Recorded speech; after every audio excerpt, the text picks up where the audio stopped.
បាទសំរាបសួរដល់មកគ្នាណាបាទលោកគ្រូសូមជំរាបសួរពីចម្ងាយផងដែរបាទវីដេអូនេះខ្ញុំធ្វើឡើងបាទសម្រាប់លេខឆ្នោត VIP បាទលេខឆ្នោត VIP បងប្អូនមានប្រហែលជាដឹងថា VIP ហ្នឹងគេគិតមិនបានលេខមាន VIP លេខធម្មតាលេខតម្រុយបាទលេខ VIP គឺជាលេខដែលគេទិញបាទទិញពីវៀតណាមមកណាបងប្អូនជាឆ្នោតគេទិញតាមណាបាទ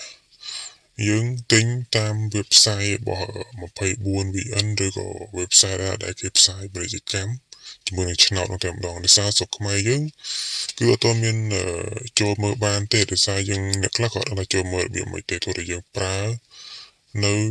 លេខ VPN ពិសេសទៅអាចចូលឲ្យបានបាទលោកគ្រូជួលគេដែរហ្នឹងក៏ជួលឲ្យគេចុចឲ្យមើលឲ្យជួលគេមួយខែលេខ10វាជាងដែរណាដើម្បីជួយមើល website ហ្នឹងបាន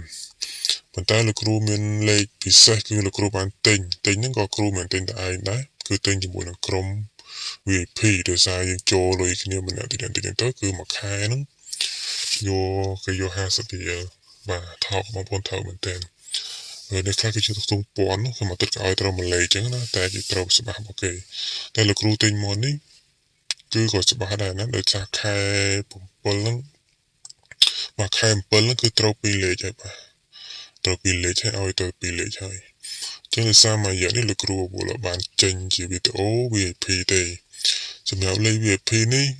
យើងអត់មានតម្រូវឲ្យបងជាថវិកាឬក៏ចូលជាក្រុមអីទេលោកគ្រូបានរៀបចំសមាជិកមុនរួចហើយអញ្ចឹងសម្រាប់បងប្អូនដែលបានលេខ VIP គឺលោកគ្រូដាក់ឲ្យ free តែម្ដងបាទគ្រាន់តែបងប្អូនអរគ្នាខមមិននៅពាក្យថាចង់បានលេខ VIP ឬក៏ចង់បានលេខពិសេសបាទប៉ុន្តែលេខនេះអត់មានម៉ោងទេបងប្អូនគឺគេអត់កំណត់ម៉ោងថាម៉ោងនេះម៉ោងនោះទេប៉ុន្តែគេចេញឲ្យយើងមុនម៉ោង12ចឹងលោកគ្រូនឹងដាក់ជូននៅម៉ោង12វីដេអូហ្នឹងក៏គ្រូនឹងដាក់បង្ហាញនៅមុនម៉ោង12បាទបងនេះកុំខមមិនខុសវីដេអូឬខុសវីដេអូលោកគ្រូមិននឹងប្រាប់តាមណាទេអញ្ចឹងជាយាមតាមដាន channel លោកគ្រូនឹងអាប់ឡូតវីដេអូហ្នឹងមុនម៉ោង12អញ្ចឹងពេលតែ live ចប់បាទគេនឹងបោះអាលេខតម្រុយនឹងអាលេខពី VIP នឹងមកលោកគ្រូដាក់ចូលក្នុង comment ណា comment នឹងគឺលោកគ្រូឲ្យបើសិនជាអត់នេះអត់ comment ទេលោកគ្រូអត់ឲ្យទេមុននឹងទៅឲ្យតាមណាបាទក៏មុនទៅលោកគ្រូ reply ទៅវិញទៅដាក់ទៅចាក់ទៅមុនម៉ោង1បើចាក់ក៏ចាក់មិនចាក់ក៏ហេតុទៅគាត់យើងតាមមើលអញ្ចឹងណាតំណងចាំចាក់នឹងមិនចាក់តែនៅខ្លះក៏ស្ដាយលើមកក៏ចាក់ត្រូវ2000មកបោះ2000ចំគោលដៅទៅចំណេញបានច្រើនណាបាទលោកគ្រូអត់មានទាសគុណទេគាត់ថាឲ្យយកគ្រូអត់យកទេណាចាក់ឲ្យត្រូវទៅឋានលេខនេះគឺលោកគ្រូបានមកនៅពីការទិញមែនប៉ុន្តែយើងចូលខ្លួននៅទិញទេនៅទិញមួយខែ50រៀលមិនថ្លៃទេបាទមិនថ្លៃទេជាចាក់ទៅមួយថ្ងៃមករុនត្រូវតែ500ក៏ត្រូវដែរក៏ត្រូវរមាំនឹងឯងឲ្យខ្លួនណាចឹងបងប្អូនអរគ្នាអាចតាមដានណាស្ដាប់ហើយតាមដានទៅយើងនឹងដាក់នៅជួលម៉ោង12ណាក៏មិននៅក្រោមបានបាទលោកគ្រូមានអីបន្ថែមទេណា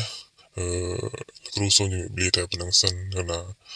ប្អូនគ្នាកុំភ្លេចតាមដានជួយ subscribe ពេលដែលគ្រូបង្ហោះទៅគឺវាឃើញទាន់ហេតុការណ៍ណា